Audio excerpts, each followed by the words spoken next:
दोस्तों, social global news में आपका स्वागत है। दोस्तों, आज हम आपके सामने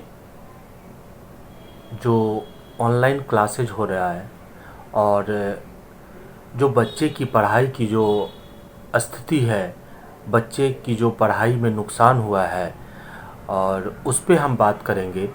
और हमारे साथ दो गेस्ट हैं। एक अमित चौधरी जो इंग्लिश के टीचर हैं, टीजीटी, और एक शुभेंद्र सिंह जो ये दोनों टीचर बिहार में हैं। शुभेंद्र सिंह आलमनगर बिहार में प्रिंसिपल इंचार्ज हैं। और अमित चौधरी ये डीएवी मोकामा में इंग्लिश के टीचर हैं। तो इन लोगों से हम पूछेंगे और ये लोग बताएंगे आप लोगों को कि हमारे बच्चे के ऊपर ऑनलाइन क्लास का कितना प्रभाव रहा और क्या खोया और क्या पाया। क्या ये कोरोना के टाइम में जो हमारी हालात थी वो वाकई में एक दर्दनाक हालात थी, जिसके वजह से हम घर से निकलना हम लोगों को मुश्किल हो रहा था। तो उस कंडीशन में बच्चे स्कूल कैसे जाएंगे, सबसे बड़ी समस्या बच्चे के पढ़ाई लिखाई पे आ गई। तो 2 साल तक बच्चे स्कूल नहीं गए, फिर ऑनलाइन क्लासेज हुआ, फिर अब स्कूल स्टार्ट हुआ है। तो इसमें बच्चे कैसे घर में पढ़े या बच्चे कैसे आज के दौर में जो बच्चे पढ़ रहे हैं उनकी क्या क्या चीज़ में कमी हुई है, ये हमारे दोनों टीचर शिक्षकगण ये आप लोगों को बताएंगे कि विद्यार्थी को, छात्र छात्राएं को क्या करना चाहिए जिससे अपने पढ़ाई को कंटिन्यू रखें, और क्या चीज़ उनसे छूटा जा रहा है जिसके वजह से उनको आने वाले एग्ज़ाम में, आने वाले किसी भी तरह का कंपटीशन में, चाहे राइटिंग कंपटीशन हो या कोई भी तरह की कंपटीशन में हो, उसमें कैसे पार्टिसिपेट करें, वो भी आपको बताएंगे हमारे शिक्षकगण। तो आइए, अमित जी आपको बताएंगे कि ऑनलाइन क्लासेस से आपको कितना फ़ायदा और कितना नुकसान हुआ है आपके बच्चे को। अमित जी, आपका बहुत बहुत स्वागत है। नो डाउट बच्चों की पढ़ाई तो बाधित हुई है। सबसे बड़ी समस्या रही है क्या कि जो बच्चे सिंसियर नहीं हुए हैं और पेरेंट्स ने बच्चों को मोबाइल दे दिया या लैपटॉप दे दिया और पेरेंट्स उसको छोड़ दिए। बच्चे वो क्लासरूम कनेक्ट होने के बाद फिर वो क्या कर रहे हैं, ऑडियो वीडियो ऑफ है, वो कोई रिस्पॉन्स नहीं दे रहे हैं। रिजल्ट ये हुआ कि मोर देन 60% बच्चे पढ़ाई से पिछड़ चुके हैं। ये बड़े क्लास में तो कुछ बच्चे कर भी पा रहे हैं, लेकिन छोटे क्लास में हुआ ये है कि बच्चों की लिखने की हैबिट खत्म हो गई। आप बिलीव नहीं करेंगे कि क्लास स्टैंडर्ड 1, 2, 3 तक के बच्चे लिखना भूल गए हैं। पिछले 2 साल में कोविड के दौरान उनकी लिखाई की जो प्रैक्टिस है वो खत्म हो गई और पढ़ाई तो बाधित हुई है। तो अभी तक जो मैंने अनुभव किया है, हालांकि छोटे क्लास में मुझे पढ़ाने का अवसर नहीं मिलता है, तो जो मैंने अनुभव किया है कि वो लिख नहीं पा रहे हैं, पढ़ नहीं पा रहे हैं। तो ये आगे चल करके समस्या बनेगी। हाँ, जैसे अमित जी, हम लोग को देखते थे कि पिताजी हम लोगों को बोलते थे कि आप डेली आपको राइटिंग लिखना है। तो हम लोग उस समय में एक एक पेज, दो पेज, एक पन्ना, दो पन्ना राइटिंग लिखते थे। आजकल के बच्चे राइटिंग लिखना ही भूल गए। जितना होमवर्क उसको मिल रहा है सिर्फ उतना लिख रहे हैं। तो क्या इतने में सफिशियंट है? कल के डेट में अगर बड़े क्लास में जाते हैं, उनको बड़े बड़े क्वेश्चन का आंसर सॉल्व करना होगा। फिर आगे जाके जैसे हम लोग देखते हैं कि ग्रेजुएशन में 8 पन्ने, 10 पन्ने, एक एक क्वेश्चन लिखना होता है। तो क्या उन बच्चे को आगे जाके परेशानी हो सकती है? बड़े बच्चे को परेशानी नहीं होगी क्योंकि उन्हें लिखने का अभ्यास है, वो लिख लेंगे। परेशानी होगी छोटे बच्चों को जो लिखना अभी सीख रहे थे। अच्छा, नहीं नहीं, जो बच्चे अभी छोटे हैं वो धीरे धीरे बड़े क्लास में जाएंगे तो उनको फिर आगे दिक्कत हो सकती है। बिल्कुल बिल्कुल हो सकती है। अभी जैसे 2, 3 के बच्चे अगर उनको लिखना नहीं आ रहा है, वो अगर 5, 6 में जाएंगे तो लिखना सीख रहे हो, तो ऑब्वियसली दिक्कत होगा, दिक्कत होनी है। वो उतना फ्लुएंटली लिख नहीं पा रहे पाएंगे जितना कि वो ऑफलाइन क्लासेस में बच्चों के बीच में रह करके वो पढ़ाई करते हैं। सबसे बड़ी बात यह है कि उनकी सिंसियरिटी नहीं रही है, बच्चे सीरियस नहीं रहे हैं, थोड़ा सा डर का माहौल रहा है और प्रैक्टिस बिल्कुल खत्म हो गई है। तो अभ्यास से ही सब कुछ होता है।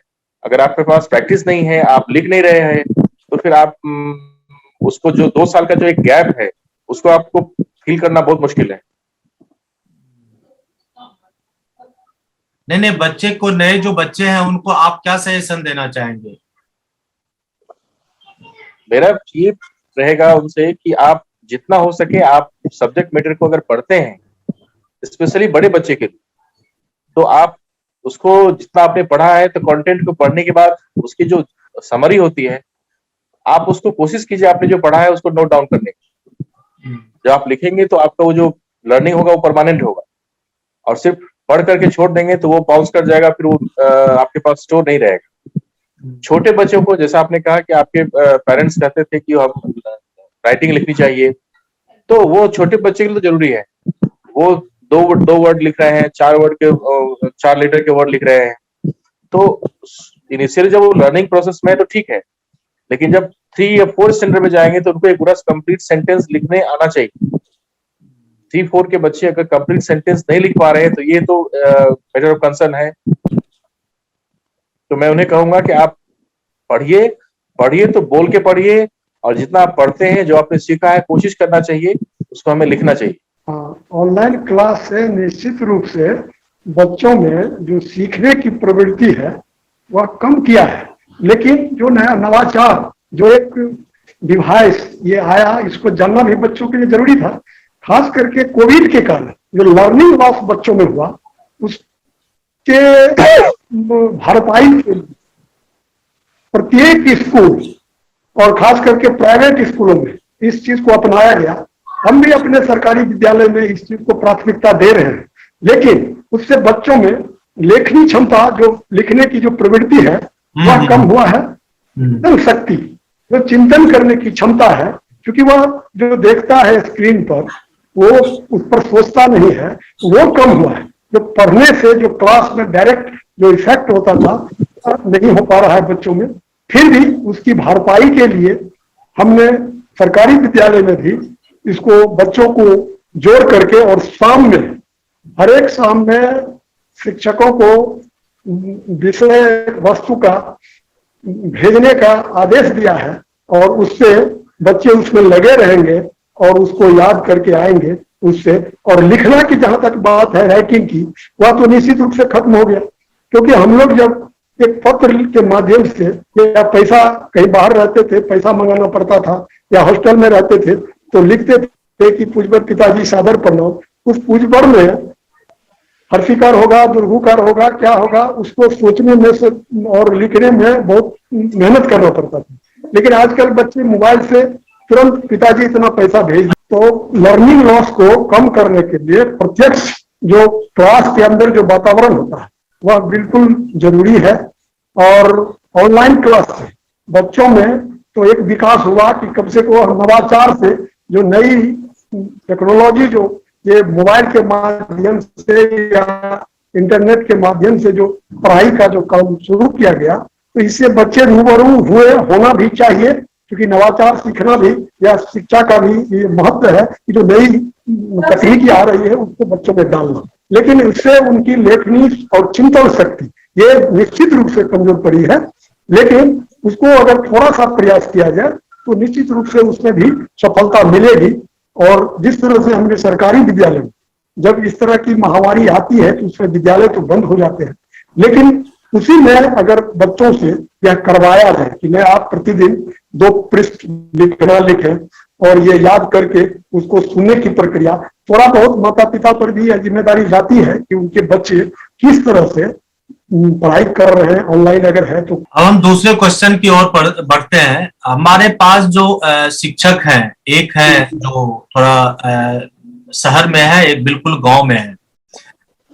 अमित जी, आप क्या फेस करते हैं वहां पे? आपको तो बहुत सारे सुविधाएं होंगे, जैसे इंटरनेट कनेक्शन होगा, बच्चे के पास इंटरनेट कनेक्शन होगा, एंड्रॉयड फोन होगा, और जब प्राइवेट स्कूल में आप हैं तो बनिस्पत जो सरकारी स्कूल है वहां पे सभी बच्चे को हर तरह की सुविधा। देखिए, मैं अगर शहर में हूँ और अगर ये पब्लिक स्कूल है, इसका मतलब ये नहीं है कि यहाँ सिर्फ अमीरों के बच्चे पढ़ते हैं।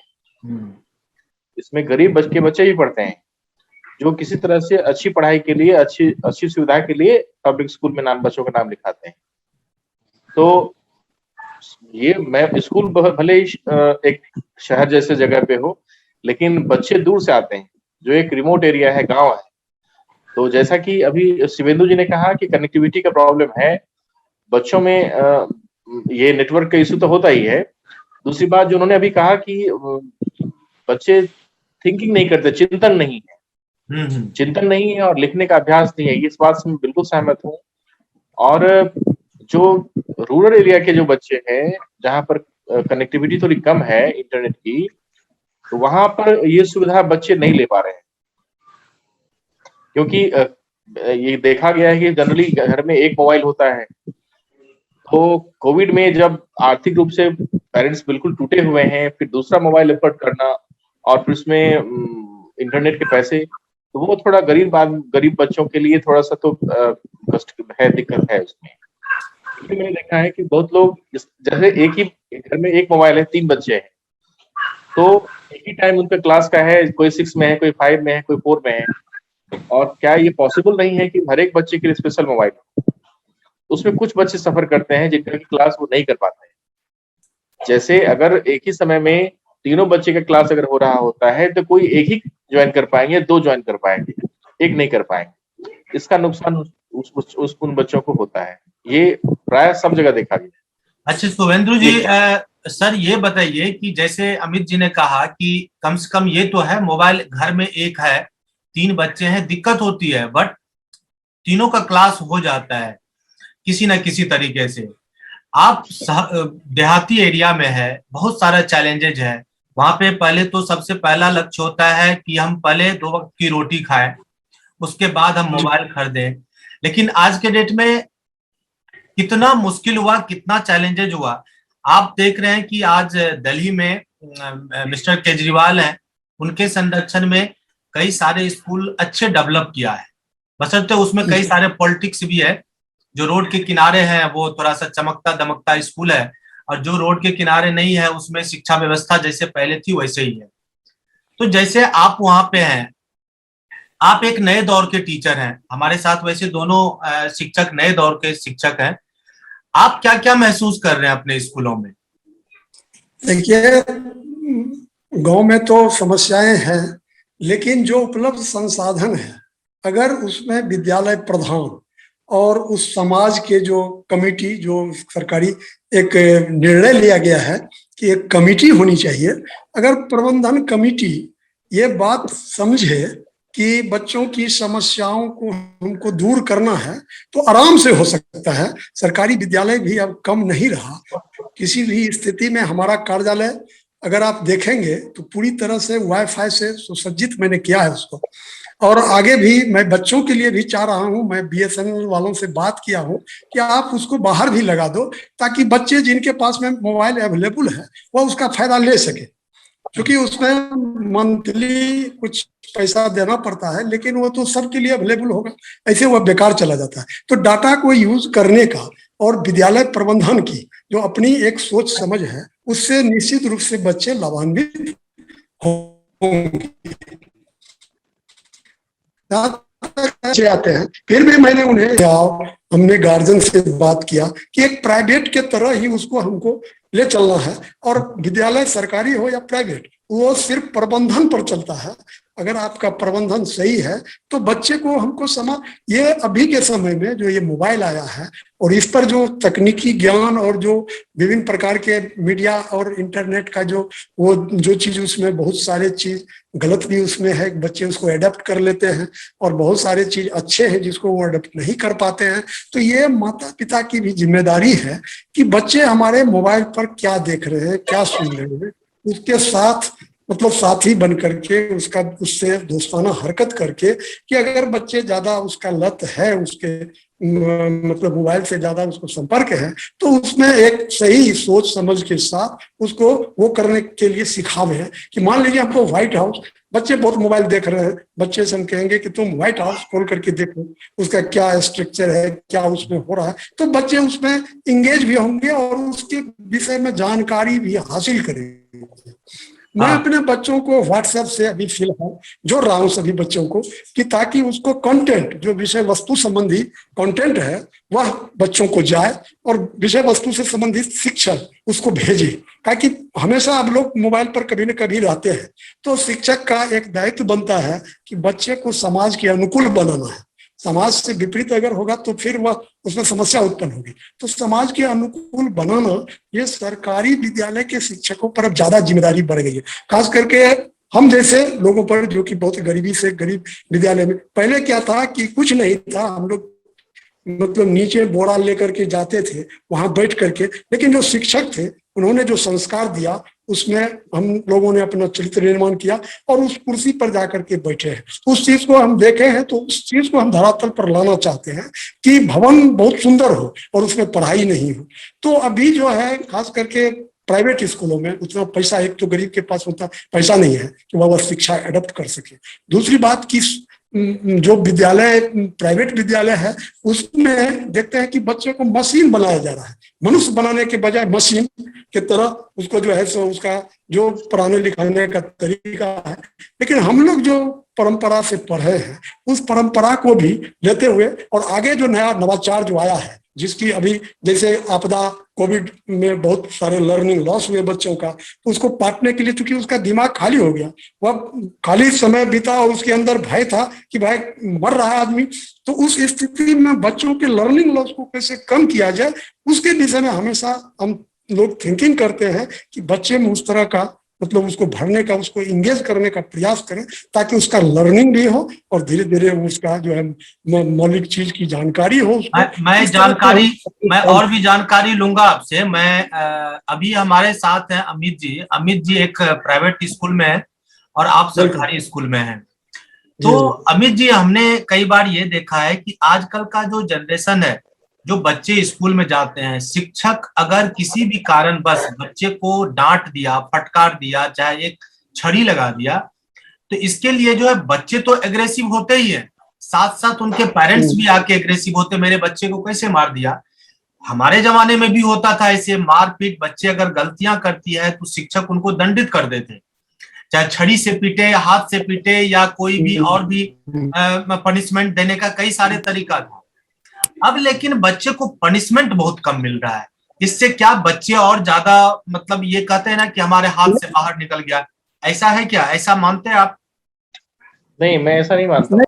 नहीं विकास जी, विकास में इस बात को मैं एक वन बाय वन ठीक है, आप अमित जी बोलिए। हाँ, अमित जी पहले। हाँ, बच्चों के विकास में जितना जरूरी रिवार्ड है उतना ही जरूरी पनिशमेंट है। रिवार्ड और पनिशमेंट दोनों साथ चलते हैं। रिवार्ड से अगर बच्चे मोटिवेट होते हैं तो पनिशमेंट उनको सही रास्ते पे लाता है। जैसे जैसे समय बदला है, पनिशमेंट का तरीका बदल गया है। अब आप किसी बच्चे को कैपिटल पनिशमेंट नहीं दे सकते हैं, किसी को पीट नहीं सकते हैं, क्योंकि बात पहले जैसी नहीं है। पनिशमेंट का तरीका अलग। पनिशमेंट से ज्यादा जरूरी है बच्चों की काउंसलिंग। बच्चों की काउंसलिंग अगर सही तरीके से हो रही है तो पनिशमेंट की जरूरत नहीं है। बच्चे हैं वो शरारत करेंगे, बच्चे हैं वो गलती करेंगे, बच्चे क्रिमिनल नहीं होते हैं। हमारा काम है बच्चों को सही रास्ते पे लाना, और उस सही रास्ते पे लाने के लिए कहीं से भी उसको फिजिकल टॉर्चर करना उचित नहीं है। मैं इसको नहीं मानता हूँ। नहीं, जो पहले हम लोग गलतियां करते थे स्कूल में, शिक्षक पिटाई करते थे, इससे क्या हमको कोई नुकसान तो होता नहीं था? बिल्कुल नुकसान होता था, बिल्कुल नुकसान होता था। जैसे आप बताइए। अगर हम हर्ट होते हैं, हमारे शरीर को कष्ट पहुंचता है, तो हम अगले 2-4 दिन विद्यालय नहीं जा पाए, तो नुकसान किसका हुआ? अगर टीचर की पिटाई से हमारे शरीर को कोई क्षति पहुंची है, तो इसका ये तो कहीं जायज नहीं है वो। अच्छा बस और इससे क्या होता है, बच्चों में ड्रॉप आउट की संभावना बढ़ती है। बच्चों के मन में अगर डर हो जाएगा, स्कूल नहीं बल्कि वो एक टॉर्चर का घर है, तो बच्चे स्कूल नहीं जाएंगे। अच्छा, माहौल है थोड़ा 2 मिनट के लिए रोकेंगे हम। शुभेंदु सर, आप बताइए इसमें आपका क्या कहना है, फिर हम आगे बढ़ेंगे इसी क्वेश्चन को लेकर। देखिए, बिल्कुल अमित जी का एक बात जो है वो बिल्कुल सही है कि अब भी चाइल्ड साइकोलॉजी में जो नया रिसर्च आया है, उसमें चाइल्ड साइकोलॉजी में यह कहा गया है कि उसको दंडात्मक कार्रवाई से दूर रखा जाए। चूंकि उसमें भय, छोटे बच्चे और भय से दूर हो जाते हैं और वह जो है सो पढ़ना लिखना छोड़ करके फिर जो है वो दूसरे मतलब इसमें लग जाते हैं। तो इसलिए उसको दंडात्मक को जो है सो बंद कर दिया गया है, लेकिन प्रभात्मक प्रभाव अगर आप उस पर रखते हैं, उसका ठीक से काउंसलिंग करेंगे, उस पर नजर रखेंगे। जैसे मैं अपने विद्यालय में क्या किया हूँ कि बच्चे जैसे साइकिल से आते हैं, तो बच्चे को कह दिया कि आप गेट से बाहर जो है तुम उसको नीचे उतर जाओ और नीचे साइकिल चलाते हुए हाथ से पकड़ते हुए और बच्चे को, तो 1 दिन 2 दिन उसमें दिक्कत होती है, लेकिन वो बच्चे जब सीख जाते हैं तो वो खुद करना शुरू कर देते हैं। तो इसलिए बच्चे को ये इस चीज से निश्चित रूप से नुकसान होता है कि अगर भय उसके अंदर पैदा हो गया तो वो निश्चित रूप से वह पढ़ाई से महरूम हो जाएगा, दूर हो जाएगा और उसको उस विषय वस्तु में जो शिक्षक पढ़ाते हैं उसको मन भी नहीं लगेगा। तो इसीलिए उस चीज को जो है सो निश्चित रूप से उसको खत्म होना चाहिए। और गार्जियन का इसमें जो है सो अभिभावक का भी जिम्मेदारी बढ़ गया है कि बच्चे जब विद्यालय से जाते हैं तो उनका निश्चित रूप से जो उन्हें टास्क मिला या जो कॉपियां मिली और गतिविधि, कोई अब अभिभावक को समय नहीं है वो बच्चे के संपर्क में है। सबसे बड़ी कमी यहाँ हुई है, जैसे हम लोग आते थे तो हम लोगों को इस तरह से कहा जाता था जो क्या आज पढ़ाई हुई, देखे कॉपी देखे, लेकिन वह सब प्रवृत्ति अब चूंकि आदमी इतना व्यस्त हो रहा है तो वो खत्म होते जा रहा है, जिसके कारण बच्चे में इस तरह की सीखने की प्रवृत्ति में भी कमी आई और वो उतना जिम्मेदारी पूर्वक किसी विषय वस्तु को नहीं लेता है और वो नहीं सीख पाता है। हाँ, तो इसीलिए उसको हाँ, मैं अमित जी से जानकारी लेना चाहूंगा कि जैसे अभी शुभेंदु सर ने कहा कि बच्चे जब हम पहले स्कूल से जाते थे घर तो पिताजी पेरेंट्स जो है बताते थे कि आप कॉपी लाओ, बुक लाओ, क्या आपने आज पढ़ा। तो अब इसकी जो है एक फ्लुएंसी कम हुआ है या क्या करना चाहिए एक पेरेंट्स को? आप अपना एक सजेशन दीजिए अमित जी। मेरा मानना है कि बच्चे का बनना और बिगड़ना ये बहुत हद तक बच्चों के माता पिता पर निर्भर करता है। अधिकांश देखा गया है कि चूंकि फादर जो होते हैं वो वर्किंग पीपल होते हैं जनरली, हालांकि आजकल मदर भी होती है, तो माँ को कम से कम ये ध्यान होना चाहिए कि बच्चे हमारे क्या कर रहे हैं। ये कोई जरूरी नहीं है कि माँ अगर पढ़ी लिखी होगी तभी बच्चे समझ पाएंगे, बच्चे को गाइड कर पाएंगे। मेरी माँ बहुत पढ़ी लिखी नहीं है, बल्कि नहीं पढ़ी लिखी है, और मुझे आप यकीन नहीं करेंगे, जब मैंने 10th पास किया तब मुझे पता चला मेरी माँ पढ़ी लिखी नहीं है। और मैंने ये गौर किया कि हम क्या पढ़ रहे हैं, क्या लिख रहे हैं, हमें क्या होमवर्क मिला है, हमको कल क्या लिख के जाना है, ये सारी बात का ध्यान वो रखती। तो मदर लिटरेट हो या इलिटरेट हो कोई फर्क नहीं पड़ता है, अगर मदर कंसर्स है, खास करके प्राइमरी स्टेज में जब बच्चे शुरू में, हम उसको कहेंगे कि अगर 1 to 6, 1 to 7 तक स्टैंडर्ड को अगर बच्चों को ये अभ्यास हो गया है या उसकी आदत लग गई है कि हमको सही समय पर सही चीजें करनी है तो कोई दिक्कत नहीं है, और जनरली करते भी हैं। आप अगर सक्सेस स्टूडेंट को देखेंगे, जो बच्चे सफल हुए हैं, उनको जब उनकी केस स्टडी आप जब करेंगे तो देखेंगे क्या उनके घर में सिर्फ बच्चे, उसके सफलता के लिए सिर्फ बच्चे रिस्पॉन्सिबल नहीं है। एक अच्छा माहौल, एक अच्छी परवरिश और एक मदर का एक बहुत अच्छा केयर, ये सब जब एक साथ होता है तब बच्चे सफल होते हैं। और आप ये बताइए कि जो आप इंग्लिश के टीचर हैं, हमारे जो नए बच्चे हैं या जो भी स्टूडेंट है 1 to 10, उन बच्चे को आप इंग्लिश में क्या एक सजेशन देना चाहेंगे? बच्चे को किस तरह से अपनी इंग्लिश को ग्रो करना चाहिए, चाहे गांव के बच्चे हो या शहर के बच्चे हो, उनमें मुख्य क्या बातें होनी चाहिए, कैसे डेवलपमेंट करे वो अपना? इंग्लिश सीखने के लिए सबसे जरूरी है कि मन से डर निकालना कि इंग्लिश बहुत भारी है। इंग्लिश बहुत सिंपल लैंग्वेज है और बहुत इंटरेस्टिंग है। बच्चे अगर नहीं सीख पाते हैं तो उसके पीछे कारण ये है कि उनका भय कि बहुत डिफिकल्ट है, एक बात। दूसरी बात, इंग्लिश जितना हम पढ़ेंगे, लाउडली जितना पढ़ेंगे, चाहे वो पेपर है, हमारा बुक है, हम बोल के जितना पढ़ेंगे हम उतना अच्छा से बोल पाएंगे। तीसरी बात, हमें वोकैबुलरी याद नहीं करना है। हमको पहले हम लोग को सिखाया जाता है कि वर्ड मीनिंग याद करो। मैं मानता हूँ कि उसको याद करने की जरूरत नहीं है। कैट मतलब बिल्ली है, मुझे बच्चों को नहीं सिखाना है। कैट मतलब कैट होता है, जो वो ये है कैट, हम कैट मतलब बिल्ली, उसको नहीं सिखाना है। आउल मतलब उल्लू होता है, नहीं सिखाना, आउल ये आउल ही है। तो हमको वो उसके लिए आसान हो जाएगा। जो चीज जैसा है हमको उसको वैसे ही सीखना चाहिए। दूसरी बात, अगर हम बोल रहे हैं गलत या सही, जो भी बोल रहे हैं, तो उस पर ध्यान नहीं देना, हम गलत बोलते बोलते हम सही बोलने लगेंगे इंग्लिश में, तो इससे हम सीख पाएंगे। और तीसरी बात, अगली बात यह है कि जब हम सेंटेंस फ्रेमिंग करना आ जाएगा, होता क्या है, हम लोग जनरली जो भाषा बोलते हैं उसमें मैक्सिमम वर्ड्स जो होता है वो इंग्लिश का होता है। जब भी आपने अभी सुना होगा, मैं बोल रहा हूँ, तो मैक्सिमम वर्ड क्या है, वो इंग्लिश के कुछ वर्ड्स होते हैं। सिर्फ करना क्या है, उसको एक सेंटेंस में फ्रेम कर देना है, बच्चे के लिए आसान है। सेंटेंस में फ्रेम करना, सेंटेंस फॉर्मेशन आ जाएगा, बच्चे उसको बोलने लगेंगे। शुरू में क्या होता है कि उन्हें ये भय होता है कि मेरे से गलती हो जाएगी, लोग मुझ पर हंसेंगे। ये भय जिस दिन से दूर हो जाएगा, बच्चे ऑब्वियस से अच्छा करने लगेंगे। नहीं, आप जैसे हमारे साथ जो बिल्कुल इंटीरियर एरिया से जुड़े हुए हैं वो प्रिंसिपल हैं, और आपका सजेशन क्या है? जैसे हम लोग पहले बचपन में पढ़ते थे, 6 क्लास के बाद से इंग्लिश की पढ़ाई शुरू होती थी। अब आज है बच्चे नर्सरी से ही इंग्लिश पढ़ने लगते हैं प्राइवेट स्कूलों में। शहर में तो अभी भी वही हाल है, गांव में। तो गांव के बच्चे के लिए हम अपने इंग्लिश को कैसे डेवलपमेंट करें, और कैसे पेरेंट्स और टीचर, क्योंकि हम लोगों ने ये देखा है कि जब हम लोग बाहर निकलते हैं 10th 12th करके, तो हम लोगों को बहुत सारे परेशानी का सामना करना पड़ता है। हम लोग अंदर से बहुत सारे सब्जेक्ट हम लोगों के स्ट्रांग होते हैं, लेकिन इंग्लिश बहुत पुअर होता है, जिससे बहुत सारे सफर हम लोग करते हैं बाहर बड़े शहर में आके। तो आप एक टीचर होने के नाते, एक पेरेंट्स होने के नाते, आप क्या सजेस्ट करेंगे जो हमारे गांव के बच्चे हैं उनको? सबसे पहली बात है कि मन से ये भय, जैसे मैंने पहले कहा कि डर निकालना कि इंग्लिश बहुत डिफिकल्ट होता है या मैं नहीं सीख पाता हूँ। दूसरी बात है कि मुझे इंग्लिश में रुचि लाने के लिए बच्चों को कुछ ऐसे कंटेंट इंग्लिश में, चाहे ऑडियो हो या विजुअल हो, बच्चों को दिखाना चाहिए जिससे वो बच्चे देखें, उसको सीख पाए। जैसे कुछ दिन पहले मैंने एक सीबीएसई का वर्कशॉप कर रहा था, तो उसमें कहा कि बच्चे अगर कार्टून देखते हैं तो उसे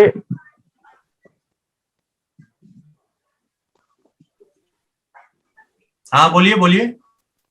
हाँ, उसे उस पर नजर रखिए। अगर कार्टून देख रहे तो देखने दीजिए, लेकिन ये देखिए वो क्या देख रहे हैं। जैसे एक बच्चों के लिए कार्टून आता है Peppa pig. Peppa pig English में ही होता है, और बच्चे उससे बहुत ज्यादा चीज सीखते हैं। छोटे बच्चे उसको देख देख करके सीख जाते हैं। आप अगर बच्चों को इंग्लिश सिखाना चाहते हैं तो उसको टेलीविजन में, आपके मोबाइल में, या आपके कुछ ऐसे कंटेंट दीजिए जो सिंपल हो, इजी हो, जो बच्चे समझ सके। बहुत जो उसके इंटरेस्ट का हो। अगर वो सुन रहे हैं, समझ रहे हैं शुरुआती दौर में, जैसे मैंने अभी कहा कि पेपा पिग का जो भी कंटेंट है वो बहुत इजी है, बहुत सिंपल है, और बच्चे उसको आसानी से समझ जाते हैं। और जब समझ जाते हैं तो जो चीज मैंने समझ लिया वो मेरे लिए ना लिखना मुश्किल है, ना शुरू में हो सकता है कि मैं ना लिख पाऊं, लेकिन धीरे धीरे अभ्यास करने पर वो हो जाए। एक दो कोई बड़ी पॉइंट समस्या नहीं। बताइए कि पर डे बच्चे को क्या करना चाहिए, 1 या 2 पॉइंट, पॉइंट वाइज। पहला चीज कि बच्चों को, चाहे बच्चे हो या बड़े हो, अगर आप इंग्लिश में अच्छा करना चाहते हो तो आपको नियमित एटलीस्ट 25 मिनट्स आपको लाउडली बोल के पढ़ना है। हम लोग जब पढ़ते थे तो बच्चे घर में कहता था जोर से बोल के पढ़ो। उसके पीछे ये लॉजिक होता था, हम जो बोल रहे हैं हमारा टंग क्लियर होगा। एक दूसरी बात, अगर हम कुछ गलत पढ़ रहे हैं, हमारा प्रोनाउंसिएशन, कोई उच्चारण अगर गलत हो रहा है, अगल बगल में कोई जो सुन रहा है तो आके आपको टोकेंगे कि देखो इसको ऐसे पढ़ते हैं। ये दोनों लॉजिक होता था। आप अगर बच्चे नियमित अभ्यास दे करके अगर 30 दिन वो 20 मिनट, कम से कम 20 मिनट अगर बोल के पढ़ते हैं इंग्लिश में, चाहे न्यूज़पेपर हो चाहे बुक हो, तो 31वें दिन उसको असर तो दिखने लगेगा कि क्या होता है। हमें अगर जब हम पढ़ रहे हैं तो होता क्या है कि हम अगर न्यूज़पेपर पढ़ रहे हो तो हम डिक्शनरी लेके बैठते हैं। उससे क्या होता है, वर्ड के नहीं समझ पाते हैं, और देखते देखते समय बीत जाता है, हम कुछ नहीं सीखते हैं। हमें इस बात की चिंता नहीं होनी चाहिए कि हमने पढ़ा और मुझे कुछ समझ में नहीं आया। जब आप पढ़ते जाएंगे तो आपको अपने आप समझ में आने लगेगी। तो सबसे पहली बात कि बोल के पढ़ना है, निश्चित रूप से बोल के पढ़ना है। बोल के पढ़ेंगे तो हमारी फ्लुएंसी बढ़ेगी, हमको समझ में आएगा। तीसरी अगली बात है कि मुझे लिखने का अभ्यास, कैसे लिखने का अभ्यास करेंगे कि हमारे आसपास में जो कुछ भी चीजें हो रही है, जो हम देख रहे हैं, हमारे सामने में जो कुछ भी है, उसके ऊपर कोशिश करें कि हम 10 लाइन लिखते हैं। हो सकता है पहला दिन हम 10 लाइन लिखेंगे तो उसमें 100 गलतियां हो सकती है, लेकिन जैसे अगर हम ये अभ्यास करते जाएंगे तो 30, 35, 40 दिन के बाद जो पहला दिन गलतियां 100 थी वो 40वें दिन हो सकता है वो गलतियां 2 पर आ जाएगी। हाँ, तो इसको गलतियां ढूंढेगा कौन? हम, अगर मैंने कोई एक पैराग्राफ लिखा है उसमें गलती है तो हमसे हमारे टीचर हैं, स्कूल टीचर हैं, हमारे अगल बगल में कोई ऐसा आदमी तो उससे आप करेक्शन करवाएंगे और वो बताएंगे देखो यहाँ ये ऐसे होना चाहिए, ये ऐसे नहीं होना चाहिए। जैसे जैसे लिखने का अभ्यास बढ़ेगा, बोलने की प्रैक्टिस होगी, तो बच्चे अंग्रेजी आसानी से सीख जाएंगे। फिर से मैं रिपीट कर रहा हूँ 2 बार। पहला 20 to 25 मिनट्स बोल के पढ़ना है। दूसरा कि लिखने का अभ्यास, हमने जो बोला ठीक है वो फ्लुएंसी के लिए जरूरी है। सेंटेंस हम गलत सलत टूटा फूटा जो भी हो रहा है, जैसे भी हो रहा है, मेरे सामने में जो भी चीजें है, वेजिटेबल्स है, पोटैटो है, चाची है, भाभी है, पंखा है, टेबल है, आम का बगीचा है, किसी भी चीज पर 10 लाइन लिखना है। बच्चे सोच सकते हैं तो इंग्लिश में कैसे लिखेंगे? उसको तो आता नहीं है, तो बच्चे हिंदी में तो लिख सकते हैं। बच्चे हिंदी में लिखें, उसी को कोशिश करें इंग्लिश में ट्रांसलेट करने। अब किसी भी स्कूलों में कहीं भी इंग्लिश सिलेबस में ये ट्रांसलेशन की पढ़ाई नहीं होती है। तो हाँ उसका ये जो चीज हम पढ़ रहे हैं, जो हमने लिखा हिंदी में लिखा पंखा पर 5 लाइन, 5 लाइन टेबल फैन पे ये लिखा 5 लाइन ऐसे चलता है, इस कलर का है ये, लेकिन हम अभी उसी भी को रोकेंगे हम कि कई बार ऐसा देखा जाता है कि जब हम इंग्लिश ट्रांसलेट करते हैं, यानी वह जाता है, वह खा रहा है, तो उस समय और एक फ्लुएंटली जब हम किसी चीज को लिखते हैं, हाँ, हाँ, जैसे हम अपने घर में ही देखते हैं अपने बच्ची को, वो कई बार मैंने उसको टेस्ट लिया, वो इंग्लिश पढ़ रही है, मैंने बोला बच्चा थोड़ा सा हमको इसको हिंदी में ट्रांसलेट कीजिए, तो बोलती है पापा मैं ट्रांसलेट नहीं कर पाऊंगी लेकिन मैं समझ गई कि ये सेंटेंस क्या है। तो इस कंडीशन में क्या करना चाहिए? बच्चे को कैसे समझेगा कि बच्चे अगर इंग्लिश में लिखे, आप उसको हिंदी में क्यों समझाना चाहते हैं? हाँ बच्चे वही, इंग्लिश में समझ रहे हैं तो उसको इंग्लिश में ही समझना है। हाँ आप उसको हिंदी में क्यों समझाना चाहते हैं? जैसे हाँ, जैसे संस्कृत में आप दुर्गा सप्तशती पढ़ते हैं तो उसको संस्कृत में ही पढ़ते हैं, उसको कभी आपने कहा है कि उसको इंग्लिश में समझाइए?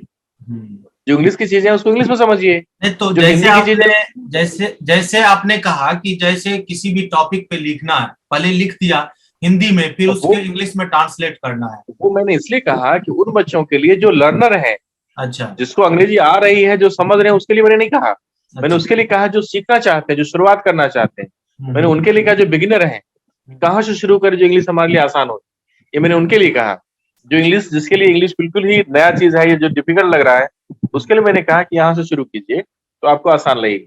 जो अगर हम समझ रहे हैं कोई भी कंटेंट, हमको समझ, हम किसी टेबल फैन पर अगर 10 लाइन बोल सकते हैं, तो मुझे क्या जरूरत है उसको हिंदी में बोलने का? हम्म, जो चीज आपने इंग्लिश में कोई चीज पढ़ा है तो उसको इंग्लिश में समझाएं, उसको हिंदी में समझने की जरूरत क्या है? हम्म, अगर कोई टॉपिक है, जैसे करंट, एक मान लेते हैं कि कोई करंट टॉपिक है, आपके दिल्ली में भी जहांगीरपुरी हिंसा हुई, किसी बच्चे ने, किसी आपने पढ़ा पेपर में, कोई कॉलम पढ़ा आपने इंग्लिश में, उसको समझ गए, उसको हिंदी में समझने की क्या जरूरत है? हम्म।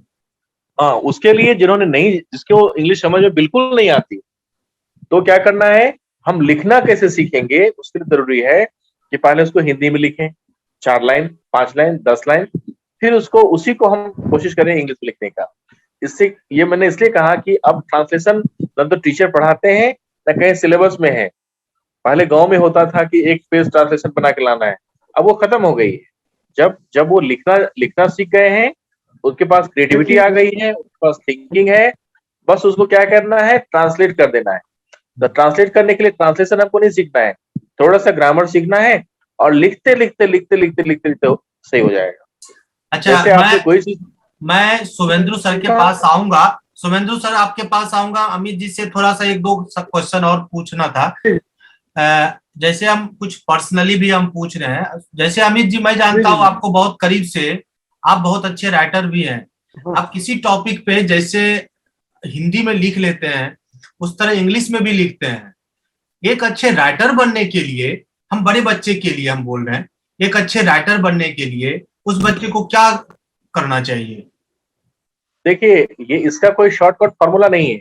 अच्छा इसका कोई शॉर्टकट, क्रिएटिविटी आपकी जितनी अच्छी होगी, आप उतने अच्छे राइटर होंगे। क्रिएटिविटी स्कूलों में, खासकर स्कूलों में क्रिएटिविटी सिखाने का अलग अलग जरिया है, लेकिन आप राइटर कैसे बनेंगे ये आपके इंस्टिंक्ट पर डिपेंड करता है। आप कोई चीज पर कितना जल्दी सोच लेते हो। आप, कोई जरूरी नहीं कि जो बहुत बड़ा विद्वान है वो बहुत बड़ा राइटर होगा, ये जो बहुत अच्छा राइटर है वो बहुत बड़ा विद्वान होगा। राइटिंग स्किल या क्रिएटिविटी एक गॉड गिफ्टेड होता है। आप जितना प्रैक्टिस करेंगे, जैसा मैंने सुना है कि एक बहुत बड़े कवि हुए प्रदीप, वो जब ए मेरे वतन के लोगों लिख रहे थे तो उनको लिखने के लिए कहा गया, तो 3-4 दिन तक वो लिख नहीं पाए, उनको समझ नहीं आता कि लिखे क्या। और जब वो लिखे तो आप यकीन नहीं करेंगे, सिगरेट का जो वो सिल्वर पेपर होता है उस पर वो गीत लिखी गई थी। अच्छा। तो ये एक गॉड गिफ्टेड इंस्टिंक्ट होता है, और प्रैक्टिस जितना लोग अभ्यास करेगा, जैसे मुझे अभी लिखना है, तो हो सकता है मेरा मन नहीं है या मैं वो सोच नहीं पा रहा हूँ, और कहता है कि राइटिंग या कोई भी चीज पोइटिक चीज है तो वो एक फ्लो होता है। कहता है poetry is a flow of emotion. तो इमोशन, फ्लो ऑफ इमोशन वो तभी होगा जब आपका मूड रहेगा या जब आप किसी सब्जेक्ट पर कॉन्सेंट्रेट हैं, तब आप लिख पाएंगे। और हम लोग प्रोफेशनल राइटर तो है नहीं जो किसी चीज पर कहा गया उसको लिख देंगे। पोएट जो होते हैं, मैं आपसे आपसे और भी इसी पे पूछूंगा। कुछ कुछ चीज आपने लिखा है, कुछ कविता हिंदी में, इंग्लिश में, वो हमारे दर्शक को सुनाइएगा। अब तब तक आप याद कर लीजिए जो आपने लिखा है, मैं आपके पास आऊंगा। हाँ शुभेंदु सर, आपको जैसे मैं ये चीज आपने आपके मैं कुछ वीडियो फोटोग्राफ्स मैंने देखा है कि आप एक मिनट में समय लेना चाहूंगा। मैं अमित जी की बातों को सुन रहा था। हाँ। तो उसमें जो भाषा के बारे में या इंग्लिश के बारे में आपने कहा, हाँ। तो उस पर 2 शब्द सुन लीजिए। हम जो बोलिए। चीज जान रहे हैं, जैसे अमित जी बताया कि लिखने के लिए जो है सो उसको अगल बगल की जो घटनाओं है उसके बारे में या लिखने के लिए बच्चों को कहा जाए, वो ठीक है, लेकिन बच्चों में व्यवहारिक ज्ञान का होना बहुत जरूरी है। जैसे अगर मैं किसी बच्चे को रिवर पढ़ाता हूँ, बट वो रिवर देखा नहीं है, तो उसके मन में थोड़ा सा अनिश्चितता रहती है कि रिवर, जैसे मैं यह फील किया था कि जो सुभाष भैया के जो बच्चे हैं वो आए थे, तो वो पहली बार जब नदी में गए तो बड़ा एक अजीब आनंद की अनुभूति हो रही थी कि अरे यही रिवर है।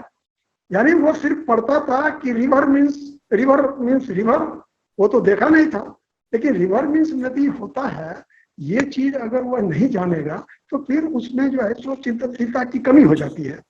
और जहां तक राइटिंग की बात है, तो मैं अपने सरकारी विद्यालय में अभी जो 9th के बच्चे आए, एडमिशन लिए, नामांकन किए, तो वो जो है उसको मस्ट कर दिया कि आप मतलब एक पृष्ठ में इंग्लिश और एक में हिंदी आप गोल गोल अक्षर बना करके लाइए, क्योंकि ये बिना परिश्रम का एक दिन का चीज है नहीं। 15 दिन यदि आप उस तरह से लिखेंगे और जो किताब में जिस तरह से है उसको लाइन टच करके और गोल गोल करके लिखिएगा, तो निश्चित रूप से मैं मस्ट कर दिया हूं और एक शिक्षक को भी बता दिया कि आप जब भी जाइए तो 5 मिनट 10 मिनट समय दे करके, ताकि उसके मन में ये भय भी हो कि शिक्षक देख भी रहे हैं और उसका राइटिंग भी बढ़िया होगा। तो राइटिंग लिखते समय बच्चे की एकाग्रता बढ़ती है, उसमें चिंतनशीलता आती है, और बच्चे आगे भी अच्छा राइटर उसी से बनेंगे, क्योंकि उसमें हर्षिकार, दीर्घिकार, हर्षुकार, ध्रुव, ये एक्यूरेसी भी उसका जो है तो शब्द पर आता है। लेकिन नई शिक्षा नीति जो लागू हो रही है उसमें भाषा को प्राथमिकता नहीं दी गई है कि आप हिंदी में पढ़ते हैं कि इंग्लिश में, कोई जरूरी नहीं है। जो भाषा आप जानते हैं उसको आप अपना व्यवहार में लाइए और उसमें एक अच्छा आप पकड़ बनाइए, तो बस हो गया, वही भाषा आपके लिए आगे का। और शिक्षक पर सबसे बड़ी जिम्मेदारी इसी चीजों की है। उस बच्चे का असर हुआ जा रहा है और किस चीज में इंटरेस्ट है। अगर किसी बच्चे का राइटिंग बहुत, उसको राइटर ही बन दिया जाए, क्या जरूरी है? आज सचिन मैट्रिक में कर गए तो विश्व के सबसे बड़ा आदमी, और ऐसे।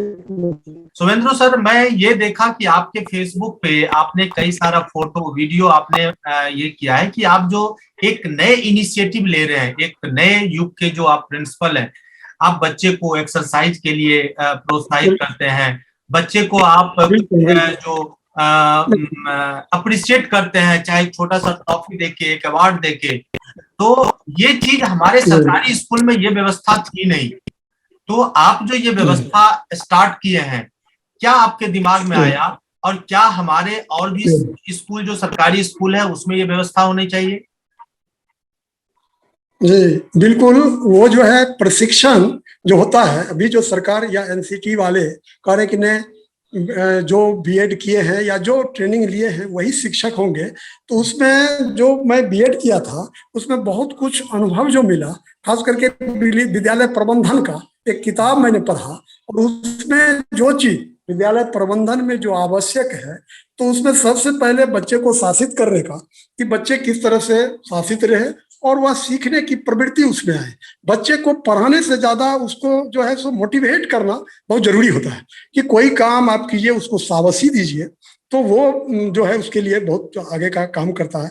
आप ये जो है बल्ब के आविष्कारक के बारे में जानते होंगे उनकी कहानी को, कि उनकी माता जी ने एक शब्द कह करके उनके जीवन को परिवर्तित करके जिन्हें स्कूल से निकाल दिया गया था, वो एक वैज्ञानिक बन गया।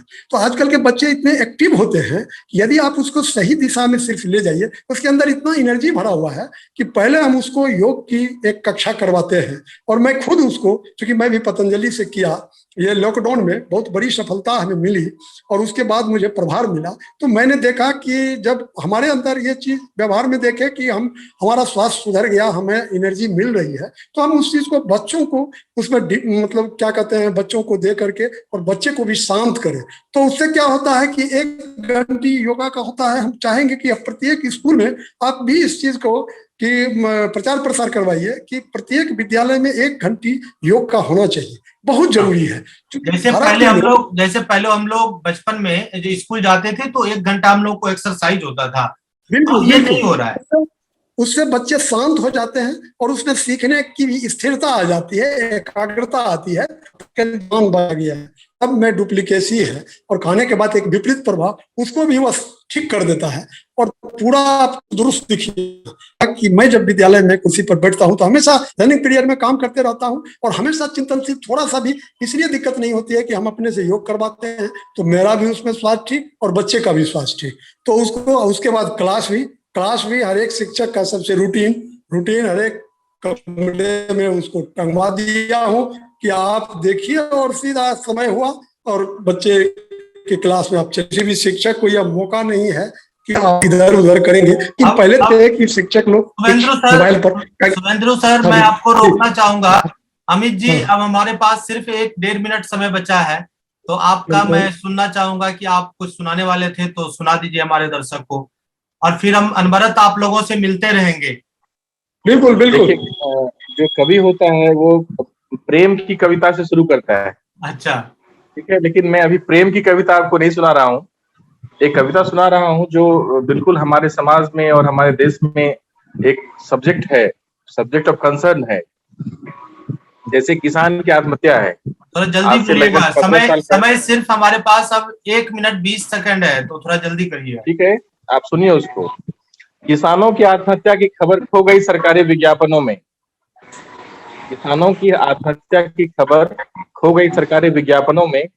मजबूत और आत्मनिर्भर देश में भूख से मरने वाले बच्चों की खबर नहीं छपती। मजबूत और आत्मनिर्भर देश में भूख से मरने वालों की खबर नहीं छपती। आधी आबादी और उनका रेखता बचपन, बेबस जवानी और बुढ़ापे की सिसकियां गुम हो गई मालूम नहीं किधर। हर तरफ तरक्की दिखती है सरकारी विज्ञापनों में। स्तन कटे लाशों पर सौंदर्यबोध कैसा? स्तन कटे लाशों पर सौंदर्यबोध कैसा और कैसी उत्तेजना? वीर्यहीन समाज फिर भी अपनी पीठ खुद ठोकता। हर तरफ दिखती है उन्हें भी तरक्की सरकारी विज्ञापनों में। वाह, बस, बहुत बढ़िया।